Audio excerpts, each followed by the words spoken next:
Arnaud, bonjour.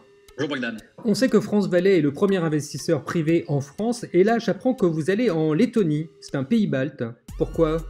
Absolument, ouais, on y va pour visiter les forêts, puisque les pays baltes de manière générale et la Lettonie en particulier sont des pays historiquement forestiers, de par la proximité et le lien qui sont notamment avec la Finlande et la Suède, qui concentrent une grosse partie de l'industrie forestière mondiale.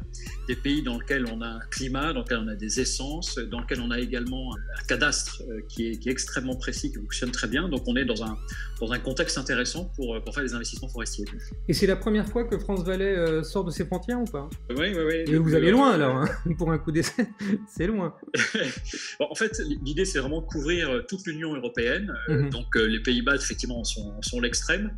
J'étais en Finlande il y a 15 jours, je pars en Roumanie dans 2 semaines, mais on va aussi faire des investissements en Allemagne, en Autriche. Mais la première opération européenne que l'on va faire sera très probablement en Lituanie. J'espère la boucler d'ici la fin du mois. Alors toujours pour rester sur la Lituanie, qu'est-ce qu'on peut attendre d'un investissement dans une forêt lituanienne ? Compte tenu des essences, essentiellement du pin sylvestre, des maturités, des densités de cette forêt, on table sur une rentabilité issue des coupes de bois de l'ordre de 4% par an.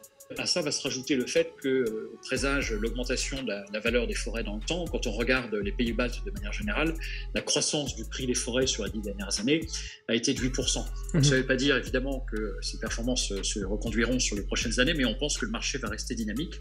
Et donc on aurait typiquement sur cette forêt un TRI qui peut peut-être atteindre 8% si on a une augmentation parallèle du prix des forêts. Alors on sait que chez vous les fonds sont labellisés Griffin, donc vous êtes sensible à la préservation de l'environnement. Est-ce que vous allez soumettre les forêts baltes aux mêmes contraintes ? Oui, c'est important pour nous. Il se trouve que dans les pays baltes, en Finlande ou en Suède, ils sont en fait beaucoup moins sensibles.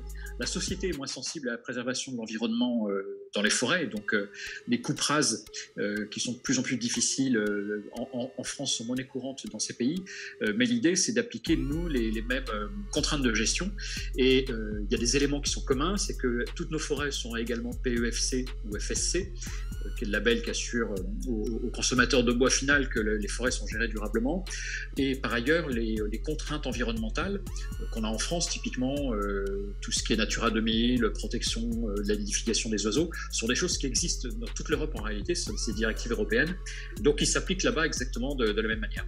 Arnaud, pour terminer, où est-ce qu'on va retrouver ces forêts baltes dans vos fonds ? Bien, on a lancé tout récemment une gamme qui s'appelle France Valais Revenu Europe, qui est ouverte aux souscriptions dans le cadre de la réduction d'impôt sur le revenu, puisque ces sociétés qui vont faire l'acquisition de forêts sont les sociétés opérationnelles qui sont éligibles au dispositif de l'IR-PME, c'est-à-dire qu'on obtient une réduction d'impôt de 25% au moment de son investissement, en contrepartie naturellement du risque de perte en capital. Mais donc on est dans un environnement fiscal qui est très favorable. Très bien, Arnaud, merci beaucoup et bon voyage surtout. Merci Bogdan.